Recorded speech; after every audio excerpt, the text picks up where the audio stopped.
ప్రకాశం జిల్లా కొనకనమిట్ల మండలంలో గుర్తు తెలియని వ్యక్తులు బంగారు గొలుసు దోచుకెళ్లిన ఘటన సోమవారం ఉదయం జరిగింది.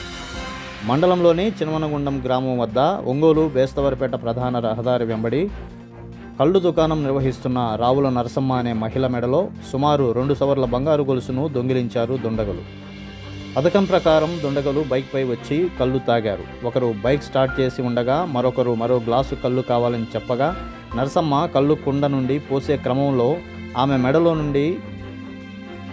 మెడలో ఉన్న 2 సవర్ల బంగారు గొలుసును దోచుకెళ్లారు దొంగలు. బైక్ మీద ఉన్న ఇద్దరు సీసీటీవీ ఫుటేజ్లో వెనుకవైపు నెంబర్ ప్లేట్ లేకుండా బైక్పై సంచరిస్తున్నారు. ఈ ఘటనపై బాధితులు